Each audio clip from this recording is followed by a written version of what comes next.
बिस्मिल्लाहिर्रहमानिर्रहीम। अस्सलाम वालेकुम नाज़रीन, मैं हूं कंबर ज़रीब। प्रोग्राम देख रहे हैं आप सवाल से आगे।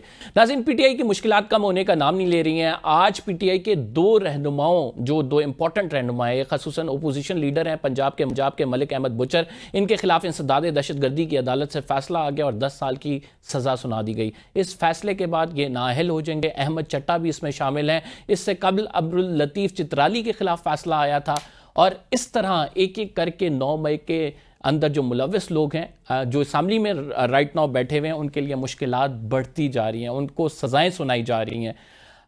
ये क्या किसी प्लान का हिस्सा है? अभी इस टाइम नाज़रीन पंजाब में अगर बात की जाए तो 309 मुकदमात दर्ज हैं, जिनमें 35,000 मुल्ज़िमान जो हैं नामजद हैं।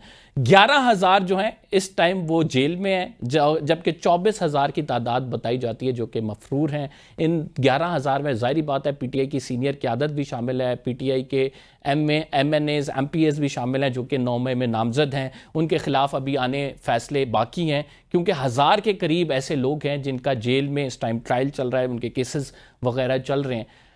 क्यों किया जा रहा है ये सब कुछ? आज इस पर डिस्कशन करेंगे। 27वीं आईनी तरमीम की भी चिमगोइयाँ हैं, उसमें क्या कुछ होगा? हुकूमत को अगर 2/3 अक्सरियत हासिल हो जाती है, ये तमाम लोग नाअहल होते हैं, बाई इलेक्शंस होते हैं, तब क्या सूरत हाल बनेगी? इस पर आज बात करेंगे। खसूसन एक बयान फैसल चौधरी साहब ने दिया था जिसमें उन्होंने कहा था कि आपको मालूम पड़ जाएगा कि 40 रोज़ के अंदर ऐसी तब्दीलियाँ आएंगी जिससे पीटीआई पे क्रैकडाउन मजीद सख्त हो जाएगा, पीटीआई को बुरे दिन देखने पड़ेंगे। फैसल चौधरी साहब जो इमरान खान साहब के वकील हैं वो हमारे साथ होंगे, उनसे ये बात जानेंगे। साथ नाज़रीन जो सैलबाकारी हैं वो भी डिस्कस करेंगे। आज इस्लामाबाद में जो है बुरी तरह मुतासर हुआ इससे, खसूसन जो लोग चित्राल गिलगित बल्तिस्तान से आ रहे हैं, सयाह जो हैं वो सैलाब से मुतासर किस तरह से हुए हैं। एक्सक्लूसिव स्टोरीज़ हैं हमारे साथ, वो आपके साथ शेयर करेंगे। हमारे पास जो स्टोरीज़ हैं, लेकिन सबसे पहले 9 मई पे बात करते हैं। हमारे साथ मौजूद हैं फैसल चौधरी साहब, सीनियर वकील हैं, इमरान खान साहब को रिप्रेजेंट भी करते हैं। हमारे साथ हाफिज़ एहसान खोकर साहब मौजूद हैं, मुस्कुरा रहे हैं, और सीनियर वकील ये भी हैं सुप्रीम कोर्ट ऑफ पाकिस्तान के। क्यों इतने खुश हैं हाफिज़ साहब? देखिए जी, आपने कहा है कि नहीं आपने कहा है कि जी चौधरी साहब जो हैं वो इमरान खान को रिप्रेजेंट करते हैं, तो हमें तो खुशी है कि चौधरी साहब रिप्रेजेंट करो। अगर ये कर रहे होते तो शायद मेरा ख्याल है कि नौबत यहाँ तक नहीं आनी थी जहाँ तक पहुँची है। करते रहे हैं इमरान खान साहब को रिप्रेजेंट।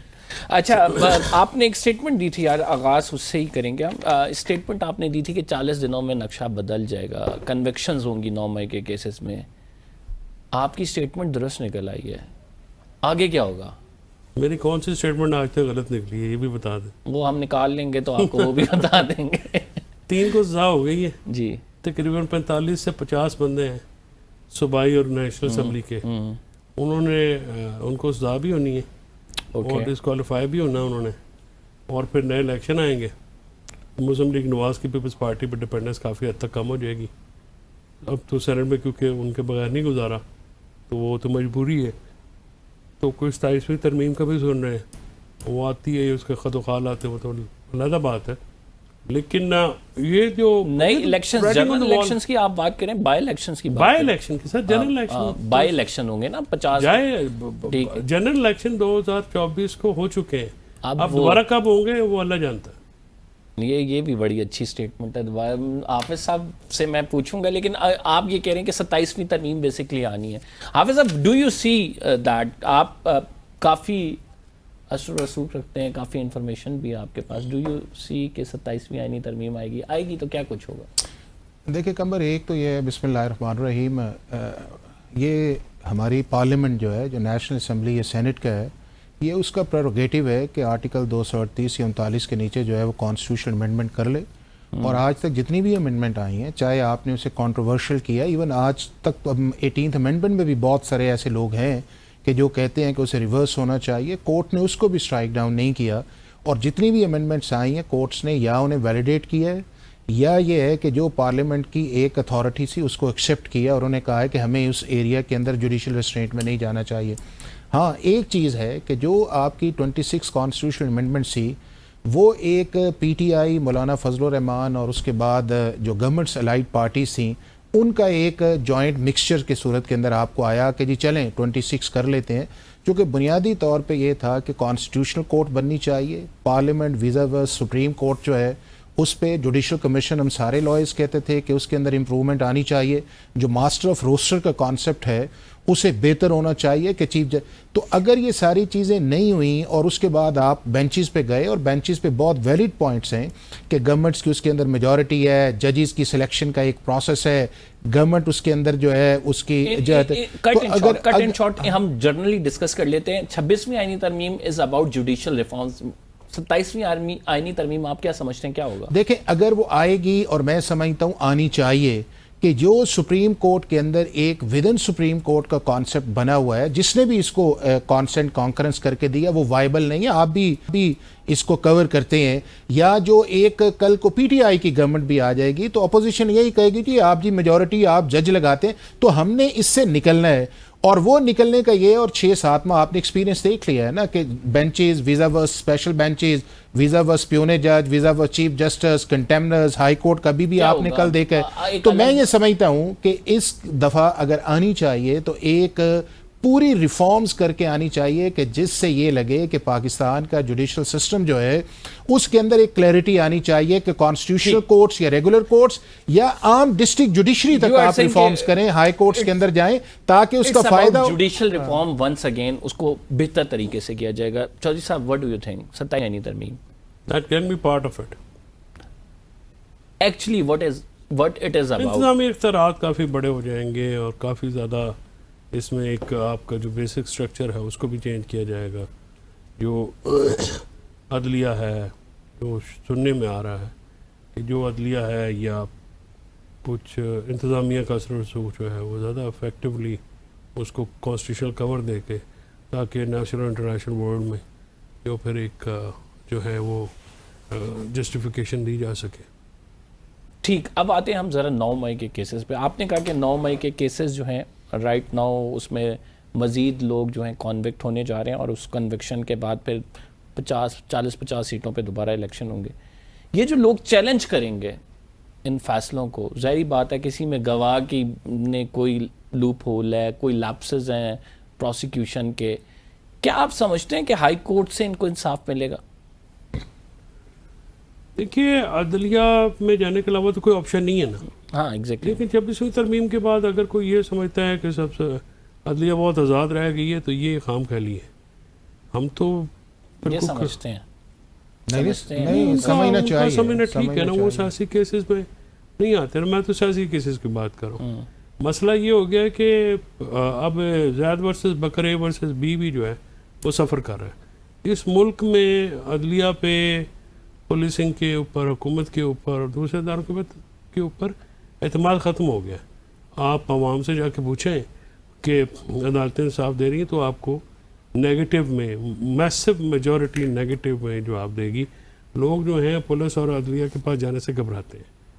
वो ये कहते हैं जी कि एक ज़्यादती हुई है, फिर वहाँ पे जाएंगे तो वहाँ पे और मज़ीद शिल्प जो है ना वो पटी जाएगी। वो ये हमारे साथ रोज़ाना होता है। दूसरी बात ये है कि सियासी केसेस का क्यों हम कहते हैं, उसकी वजह ये होता है कि सियासी केस का असर ज़्यादा होता है। देखें ना, मौला अली ने 1400 साल पहले कहा था कि बड़े आदमी को सज़ा दोगे तो माशरा सुधरेगा। यहाँ पे बताएं बड़ा आदमी जो है उसको सज़ा कभी हुई है? छोटे जो है वो साइकिल चोर जेल में है और अरबों रुपए चुराने वाला बाहर है। देखें ना, ये सूरत हाल सिस्टम जो है ये इसको कहते हैं जी हम बड़ा इस्लामी मुआशरा। हमारा मुआशरा इस्लामी नहीं है। इस्लामी मुआशरे में अदल व इंसाफ होता है, उसकी तो स्टैंडर्ड ही बड़े हैं। नबी पाक सल्लल्लाहु अलैहि वसल्लम ने जो स्टैंडर्ड रख दिए हैं, जो सहाबा ने, जो बाकी जो हमारे, उन पे तो मैच ही नहीं कर सकते आप। ये मुआशरा जो है अशराफिया का मुआशरा, ये कोई इस्लामी मुआशरा नहीं है। यहाँ पे मौलवी मदरसे के अंदर कानून नहीं घुसने देता, वकील बारों में नहीं घुसने देते, जिसका बस चलता है।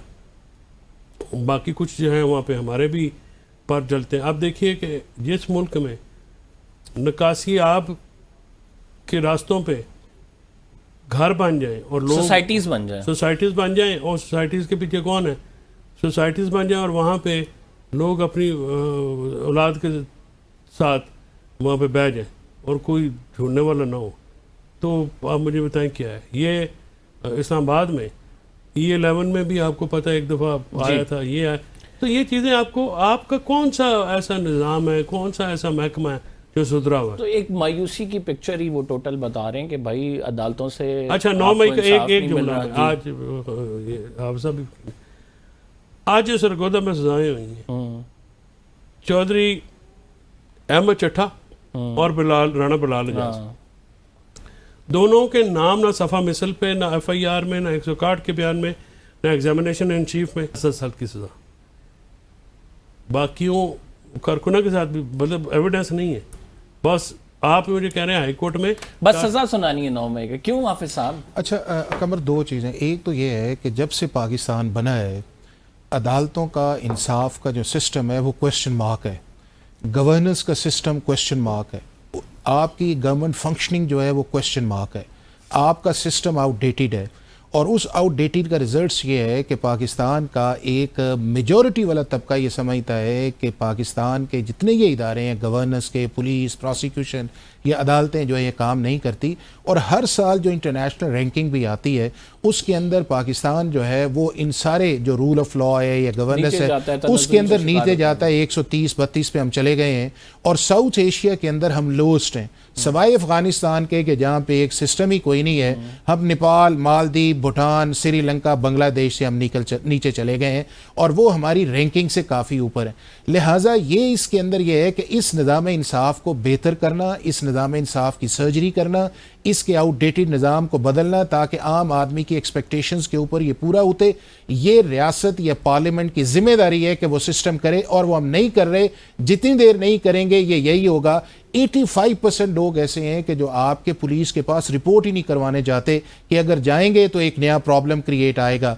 आपके मुल्क के अंदर ये जो जिरगे आपको नज़र आ रहे हैं या जो बलूचिस्तान इंसिडेंट, ये सारी इस वजह से है कि आपके मुल्क के अंदर इंसाफ का निज़ाम या आपके पुलिस का निज़ाम या क्रिमिनल जस्टिस सिस्टम काम नहीं कर रहा।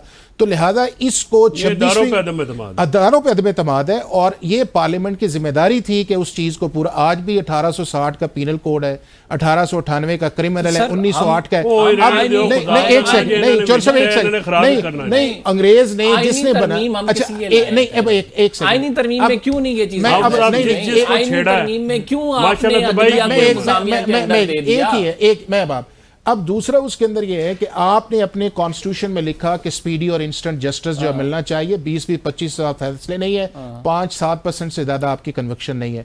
अब 26वीं आईनी तरमीम का इस जो आपका प्रेजेंट सिचुएशन है ना उसको एड्रेस किया है ना उसका कोई ताल्लुक है। चूंकि ये है कि जितनी भी ये लेजिस्लेशन जिसका मैं आपका जिक्र किया ये सारी की सारी प्रोविंशियल सब्जेक्ट्स है और आपकी असेंबलीज का मैंडेट है कि आप उनके ऊपर काम करें। अब दूसरा ये है कि एक है वो आकर जिसके अंदर पॉलिटिकल केसेस की आपने बात की है।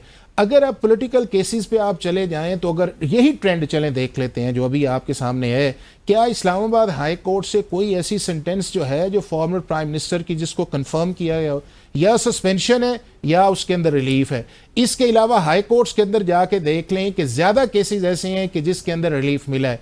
और दूसरा जो बार बार हम बात कर रहे थे, चौधरी साहब, मैं और सब अब थे। एक सेकंड, बैकिंग क्यों नहीं होती? रिलीफ क्यों मिलता है? मतलब आप अगर किसी को मुकदमा बना रहे हैं उसकी सॉलिड बैकिंग कंबर में आपको बताऊं कि सिर्फ इनको छोड़ें जो आप 9 मई के हैं, उसके अलावा क्या कन्विक्शन रेट है आपकी प्रोसिक्यूशन की? और बार में आप बार हम दो चीजों पे एग्री थे। एक हम इस पे एग्री ये थे कि पाकिस्तान के अंदर अगर एक लॉ मौजूद है एंटी टेररिज्म का, अगर किसी ने कोई जुर्म 9 मई को किया है उसको सजा देनी चाहिए और मिलिट्री कोर्ट्स में नहीं जाना चाहिए।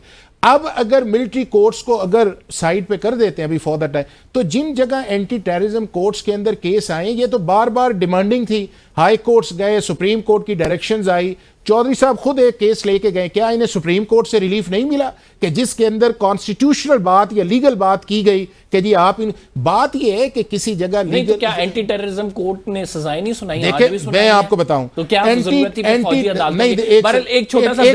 एक छोटा सा ब्रेक लेते हैं। We will be right back. इस डिबेट को कंटिन्यू करेंगे। नाज़रीन आप कहीं मत जाइएगा, एक छोटे से ब्रेक के बाद। हाफिज साहब, मैं आपसे प्रिसाइज आंसर चाहूंगा इसका। वेलकम बैक नाज़रीन। हम जो बात कर रहे थे अभी ब्रेक में भी हम ये बात कर रहे थे, राइट नाउ 9 मई के केसेस को भी देखें। अगर उन लोगों को जिन्होंने ऐलाने ला ताल्लुकी कर दिया पीटीआई से, उनको माफ़ कर दिया जाता है और उनके बरक्स जो उसमें शामिल थे उनको सजाएं दी जाती हैं, चूंकि उन्होंने पब्लिक अपॉलॉजी नहीं की, अपने आप को उस पार्टी से अलहदा नहीं किया, इज इट जस्टिफाइड? देखें, जो पहले दिन पिक एंड चूज आया था, नहीं आना चाहिए था कि जिसने जुर्म किया उसके मुताबिक। लेकिन अगर दूसरा ये है कि अगर आपके स्टेट इंस्टीट्यूशन रिस्ट्रेंट करते हैं कि जी अगर आप प्रोवोकेशंस के अंदर आ गए हैं, आप अनइंटेंशनल आ गए हैं, आपको किसी ने भिजवाया है, उसमें स्टूडेंट्स भी हैं, औरतें भी हैं, बच्चे भी हैं, या जो आपके ये सारे लोग हैं, तो यार अगर वो अपने आप को उससे डिस्टेंस या विड्रॉ कर लेते हैं तो एक ऑप्शन देना चाहिए था ना, वो दिया। जिनको दिया गया उन्होंने एक्सरसाइज कर लिया, और उनको भी, दूसरों को भी बाद में बार बार ये कहा गया कि भाई साहब आप इस क्लैरिटी के साथ आएं कि जब आप इस चीज को कंडेम करते हैं। क्या ये कोई भी रियासत को जेब देता है कि आप उस पार्टी से डिस्टेंस कराएं, पहले उनको माफी मंगवाएं, फिर आप उसका जुर्म की नोयत को माफ कर दें? किस लॉ के तहत? देखें, मैंने आपसे पहले गुजारिश की है कि पहले ही दिन जब सर मैंने और आपने जुर्म किया, हमें दोनों को अदालत में जाना चाहिए। अदालत फैसला करेगी कौन मुजरिम है कौन नहीं है। आप फैसला बतौर इंतजामिया नहीं करेंगे, बिकॉज एक क्रिमिनल ऑफेंस हो चुका है। मैं चलें इसको इस तरह आता हूं कि हर क्रिमिनल केस के अंदर दो तरह के कंप्लेनेंट्स होते हैं। एक कंप्लेनेंट जो है वो प्राइवेट कंप्लेंट कर सकता है, वो यानी कि काम, दूसरा स्टेट उसके अंदर करती है। इस केस के अंदर सारी वो जगह थी जिसके अंदर आपने रियासत के इदारों को चैलेंज किया, और अगर वहां के ऊपर रियासत अगर समझती है कि अगर आप इससे डिस्टेंस कर लेते हैं, आप इसको कहते हैं कि गलती हो गई है तो चलें हम एक मौका देते हैं, तो अगर नहीं है तो फिर एक कॉन्सिक्वेंस लॉ का तो आपने गलती की थी, रियासत के इदारों पर हमला किया, रियासत ने आपको मौका दिया कि क्विट दिस पार्टी, जिन्होंने कर लिया वो क्विट नहीं है कि आप उस चीज से निकलें, आप उस चीज से निकलें, आप उस प्रेस कॉन्फ्रेंसेस हुई हैं सर, प्रेस कॉन्फ्रेंसेस तो जिन्होंने गलती नहीं की वो कादी माफी मांगन, मैं और आप हाफिज साहब, हमने तो 9 मई में हमारा कोई लेना देना नहीं था, ठीक है, हम किस बात की माफी मांगे? क्यों मांगी है? नहीं फिर आप हमने कब, मैं गुजारिश यही तो कर रहा हूँ, वो देखें कि आप ये कह रहे हैं कि नहीं सबसे मंगवाई नहीं है तो 35,000 बंदा राउंड अप वैसे कर लिया। ये सुप्रीम कोर्ट में जो रिपोर्ट जमा हुई है, गुजारिश ये है कि जिसने चलो गलती की, जो शामिल था वो तो चलो तो जो शामिल ही नहीं था उनसे क्यों, उनको आपने रगड़ा क्यों निकाल दिया? मैंने अर्ज किया है कि इसी केस में बिलाल एजाज और अहमद छठा, उनका नाम भी नहीं था, उनको सजा हो गई है। पैरा 30 में फरक हबीब साहब का नाम है, उनको नहीं हुई। तो ये ऑप्शन जो आप दे रहे हैं, इसका मतलब है 9 मई आपकी मर्जी के मुताबिक है ना, हकीकत तो ना हुई। तो इसका तो बड़ा डेंजरस मीन भी निकलता है कि अदालतें भी आपकी मर्जी के मुताबिक नहीं। अदालत मैंने तो आपको पहले बताया नहीं, मतलब आपकी स्टेटमेंट से मैं ड्राइव कर रहा हूँ ये नहीं, आप मेरी स्टेटमेंट से ड्राइव करेंगे, ज़रा आपको ड्राइव तो नहीं कर सकते ना, तो आप रोटी को छोची जो कहते हैं। गुजारिश ये है कि आप जो जिसको सजा देनी है उसको दिए जा रहे हैं, ठीक है, जिसको नहीं देनी उसको निकाले जा रहे हैं। सिंपल सा काम है, पीटीआई छड़ दो तो 9 मई भी फारग है, नहीं छड़ोगे तो अपना आपको सजा हो जाएगी। मैं कौन सा अगर तो फिर हाउ डू यू एक्सपेक्ट कि आपकी अदलिया ऊपर वाले नंबर पे आएगी? सर ऊपर वाले नंबर पे जिनको एक्सपेक्टेशन है वो रखे, मुझे तो ना इनसे कल उम्मीद ना आ जाए ना आइंदा होगी।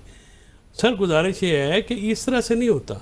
आपने एक ओवरऑल यहाँ पे आज़ाद अदलिया, बार को वारा नहीं खाती, इदारों को वारा नहीं खाता, आज़ाद जज साफियों को नहीं वारा खाता, और किधर बैठे हैं आप? इधर वो जज वारा खाता है जो पास कहे ठीक है यार कर लिया, कर लो क्या मिट्टी शिट्टी पाओ आगे चलो। और आप मुझे बताएं कि हमारे प्रोग्राम पे कंटेंट ना लगवा दें यार, नहीं आपके वेरी डेंजरस राइट नाउ नहीं है आपके प्रोग्राम पे। लेकिन कंबर कुछ चीज़ें हकीकत हैं, हम उन्हें हकीकत से वार्ड ऑफ नहीं कर सकते। वो हकीकत ये है कि पाकिस्तान का जो निज़ाम इंसाफ है या क्रिमिनल जस्टिस सिस्टम है, उसमें बहुत लैप्सेस और लूप होल्स हैं। आप इन सारी चीज़ों को इकट्ठा मिक्स ना करें। एक रियलिटी है और दूसरा ये भी रियल है। आप मुझे ये बताएं या फैसल, ये सारे 9 मई को जो भी हुआ, क्या वो पाकिस्तान के आइन और कानून की खिलाफ वर्जी नहीं है? हुई है। क्या पाकिस्तान और आइन और कानून के अंदर ये आपको इजाजत देता है कि आप इन प्लेसेस के अंदर जाके, क्या उन जगहों के ऊपर मिलिट्री लॉज अप्लाई नहीं करता? क्या आपकी बात अच्छा, अब मैंने तो सवाल ये किया, मैंने सवाल मैं समझता हूं कि अगर आप ये कहते हैं इट्स ऑफेंस, तो सबके लिए मैं सुन लेना, मैं फैसल ने कहा कि 35,000 लोगों को राउंड अप किया गया जी। अब 35,000 रिपोर्ट जो है, अब 35,000 से अगर सिर्फ 103 लोगों को आपने उस मिलिट्री लॉज के अंदर लेके आए हैं, तो क्या आपको इससे रिस्ट्रेन नजर नहीं आती कि क्यों सिर्फ इस पे तो सारे आने चाहिए थे ना? और फिर दूसरा उस चीज के अंदर यह है कि जिन लोगों को आपने इसके अंदर लेके आया, या तो फिर आप इजाजत दे देना खुले जी कि जो हुआ है वो बिल्कुल ठीक है, और इसके अंदर जो है फ्रीडम ऑफ असेंबली भी है, फ्रीडम ऑफ राइट्स भी है, और आप सारे अगर ये और उसके बाद आपकी बात से बड़ा इंपॉर्टेंट सवाल पैदा होता है। सवाल ये पैदा होता है कि आपने भी वो पॉलिसी रखी है, तुन के रखो, मतलब यानी ना चढ़ दौड़ो इदारे हैं, कोई ख्याल नहीं किया नहीं है, इन्होंने कर दियो नहीं, मतलब यानी पीटीआई की बात करें तो इससे जब ये चीज जब हुई है तो वो आपकी जो एक पॉलिटिकल स्पेस थी वो श्रिंक हुई है। Do you agree? देखिए, ये बात थोड़ा सा क्लैरिफाई करने की ज़रूरत है। 9 मई को जो लोग शामिल थे उनको विंडिकेट करने की ज़रूरत नहीं है, ना ही आप ये कहें कि आप उसको जस्टिफाई ना करें, लेकिन आप ये कहते हैं कि वीडियो फुटेजेस हैं वो लाएं। मैं उनमें से नहीं हूँ जो कि 9 मई के इंसिडेंट को जस्टिफाई करता हूँ। ये नॉन पॉलिटिकल एक्ट था जिसका भी था, लेकिन मेरा सिर्फ जो एतराज वो है कहते हैं इमरान खान साहब कि जिन्होंने किया है उनको तो कहते हैं इमरान खान साहब का ना माफी भी नहीं मांगी है, माफी भी नहीं मांगी ना उस पे। नहीं, मेरी बात सुने ना। आप कहते हैं इमरान खान साहब ने किया, जैद ने किया, बकर ने किया, आपका कोई एविडेंस होगा ना? कोई एविडेंस तो होगा। अब हर किसी को आपने आप मुझे फैसल चौधरी ने किया 9 मई को 102 जो केसेस हैं उसमें बगैर किसी एविडेंस के सजा हुई है। जी बिल्कुल कोई एविडेंस नहीं दिखाया गया, कोई एक भी एविडेंस नहीं था। आपने देखा?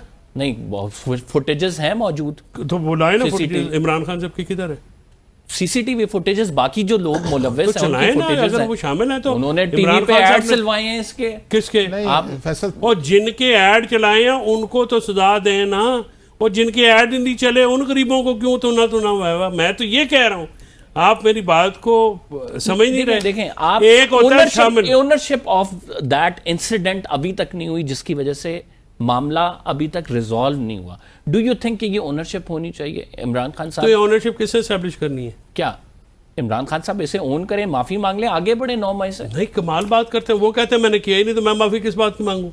तो वो मेरा कोई रोल ही नहीं है उसमें। अच्छा सर वो कहते हैं कि हमारे पास ऑडियो है, हमारे पास आप तो लाएं चलाएं, किधर है? आपके प्रोग्राम में चलाएं, ऑडियो भी चलाएं, वीडियो भी चलाएं, उसका सारा कराएं। मैं तो कहता हूँ चलाएं। अगर है तो क्यों नहीं कमीशन बना देते? और ये जो आज फैसला हुआ है ना, 9 मई का फैसला हुआ है, उस 9 मई में ऑडियो वीडियो पर सजा हुई है।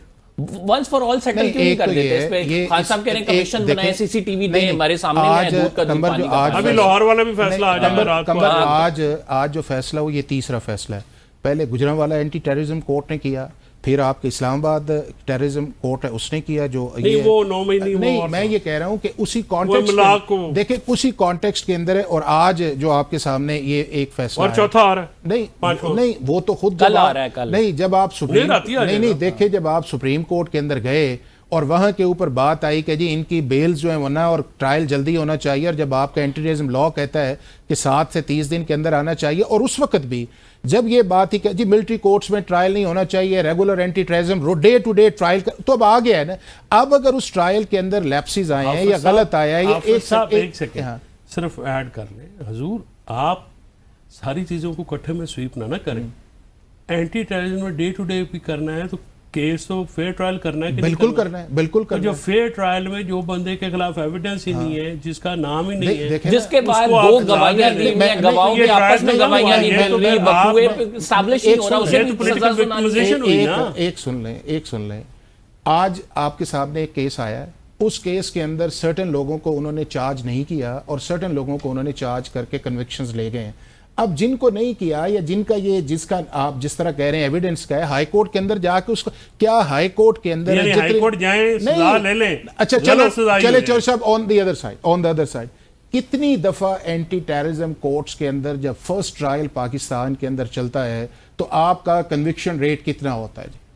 ज्यादा होता है ना कि जब फर्स्ट ट्रायल हाई कोर्ट उसे जाहिर बात है, बाहर से आगे जाके जो है आगे reverse हो जाके उसे जाता है। एनालाइज करना है, ये सारा ज्यादा करना होता है। अब आप देखें 50 से ज्यादा विटनेसेस आए हैं, 100 सफे से ज्यादा जजमेंट आई है, प्रोसिक्यूशन आई है, क्रॉस एग्जामिनेशन आया, राइट ऑफ डिफेंस दिया गया, सारा कुछ आया है, 342 की स्टेटमेंट आई है। अगर फिर भी आप फैसले से मुतमईन नहीं है, आप 7 दिन के अंदर अपील करें, हाई कोर्ट की डिवीजन बेंच बैठेगा, फैसला करेगा, नहीं है सुप्रीम। लेकिन जो प्राइम इस चीज के अंदर है कंबर, वो ये है कि जब आप एक ऐसा इंसिडेंट है कि जिसको आप कहते हैं कि गलत है और फिर उसके ऊपर आप इंसिस्ट भी करें और कहें कि मिलिट्री कोर्ट्स में भी ना जाएं, इधर भी ना उस चीज को जाएं और इसको इस पॉलिटिकल लें, ये वो मेरा ख्याल है। नहीं उस वक्त नहीं उस वक्त नहीं देखें नहीं आपके एंटी टेररिज्म देखें कोर्ट देखें इतने एम्पावर नहीं होने तो चाहिए फिर कि वहां नहीं से तो सजा हो। नहीं एक सेकंड ठीक है? आपके सेशन कोर्ट फिर भी ये empowered नहीं उस वक्त कहा जाता था कि जी मिलिट्री कोर्ट्स के अंदर जी एविडेंस नहीं दिखाई जाती, इसमें तो है ना। अब जो भी आया इसमें एक क्या फाइल है उसके अंदर है। अच्छा, अब इसको डिस्कार्ड या डिगेट तो ना करें कि जी ये 26वीं तरमीम के बाद जो है सारे जज इंट्रा पार्टी जो है ये इलेक्शन के हवाले वही से भी मुकदमा जिसमें दो पिछले जज साहब ने आप- सबको बरी किया था। नहीं किया तो नहीं किया है ना जी। हाफिज साहब, आप क्या समझते हैं? अभी जाहिर बात है कि एक तो पंजाब के ओपोजिशन लीडर पे केस हुआ, उन्हें सजा हो गई, अब उमर अयूब साहब पे भी तलवार लटक रही है। आप समझते हैं कि जिस तरह से चौधरी साहब कह रहे हैं कि बहुत सारे जो हैं वो नाअहल हो जाएंगे, आपको भी यही लगता है? देखिए चीज़ ये है कि अगर ट्रायल के दौरान किसी शख्स के खिलाफ प्रोसिक्यूशन सक्सीड करती है और उसे कन्विक्शन होती है तो आर्टिकल 63 के अंदर ये है कि अगर कॉन्विक्ट शख्स जो है वो डिस्क्वालीफाई होता है, 30 दिन के अंदर उसका रेफरेंस जाना है और फिर जितनी देर तक वो सजा जो है वो आप इक्विटल में नहीं जाते तो 5 साल तक आप उसके अंदर नहीं आ सकते अगर आपकी सजा 2 साल से ज्यादा है। तो ये एक सेटबैक तो है जिसकी प्राइस जो है वो फिर आपको आएगी। Let's talk about the mastermind of 9th May as per many sources. General Faiz, do you think कि उनके खिलाफ भी कोई इस तरह सजा का मामला, कोई अनाउंसमेंट होगी? नजर आ रहा है? मैं तो खैर ना जिंदगी में जनरल फैज को देखा ना मिला हूँ, लेकिन अगर वो है तो डील करे ना। वो तो मिलिट्री, उनके ऊपर तो मिलिट्री लॉ अप्लाई होता है ना, तो उस उनको सजा नहीं थी, बाकी को तो सजा दे दी है। तो ऐसा क्यों है कि 102 लोगों को सजा हो गई, जनरल फाज को नहीं एक मैं आप ये बताएं, अगर ये इंसिडेंट एक जगह या 2 जगह या 3 जगह 4 जगह हुआ, 4 जगह नहीं, मैं तो या समझ में आ जाती थी कि जी ये है कि शायद इंडिविजुअल मुझे एक्ट है। प्रिसाइज आंसर बताएं, क्यों नहीं हो रही? किसको? जनरल फाज को सजा क्यों नहीं देखें हो रही? उनके खिलाफ जो चार्ज चल रहा है उस चार्ज के अंदर जो है शायद ये चीज अगर फर्दर इन्वेस्टिगेशन के अंदर आती है या आया या क्या, उनके ये तो उनके लॉयर बता सकते हैं कि उनके खिलाफ क्या चार्ज है। वैसे अब इन कैमरा नजर आ रही है आपको होती? देखिए मैं ये समझता हूं कि अगर आपने उन लोगों पे आप गए हैं कि जो आपने ग्राउंड के अंदर किया है तो फिर उन लोगों पे भी जाना चाहिए कि जिन्होंने प्लान किया है या जिन्होंने इस सारी एक्सरसाइज को इंस्टिगेट किया है, नजर आ रही है प्रोवोकेट किया है और वो लॉ इसकी इजाजत देता है। यू बोथ एग्री के जो है ये जनरल फाज को सजा हो सकती है और आइंदा आने वाले कुछ दिनों में पॉसिबल? नहीं हम तो ये कह रहे हैं कि अगर वो चीज आती है तो लेट्स पता नहीं, अगर कन्विक्ट होते हैं तो हो पे जो उनको, मैं तो जनरल फैज को वैसे भी और उनकी पुष्पनाई करने वालों को मैं तो नहीं समझता कि वो काबिल माफी है। अगर उन्होंने देखे ना पूरे मुल्क में एक काम चल रहा था, इस इदारे में किंग होता है, कोई क्राउन प्रिंस नहीं होता। अगर उन्होंने ये काम किया है तो बिल्कुल उनको सजा दे, कड़का के सजा दे ताकि सबके लिए मिसाल बने, लेकिन उनकी पादाश में पूरे मुल्क को सूली पर न चढ़ाए। ठीक। नाज़रीन, 9 मई के केसेस के हवाले से आ रहे हैं, उन फैसलों पर डिस्कशन थी तफसीली। हम छोटा सा एक ब्रेक ले रहे हैं। We will be right back after this short break. सैलाब की तबाहकारियों पे बात करेंगे छोटे से ब्रेक के बाद।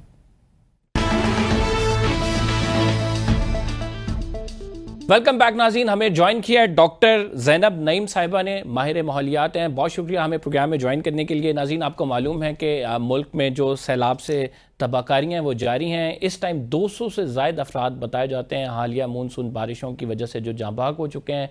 मुताद्दिद इस टाइम ज़ख्मी हैं। एक तरह से एमरजेंसी की सूरत हाल है बहुत सारे उन इलाकों में जहाँ पे क्लाउड बर्स्ट हुए हैं, उसके बाद फिर लोगों के मकानात बह गए हैं, लोगों की गाड़ियाँ बह गई हैं, लोग वहाँ पे बहुत सारी जगह पे मुश्किलात का शिकार हैं। डॉक्टर साहब, आप बहुत शुक्रिया हमें प्रोग्राम में ज्वाइन करने के लिए।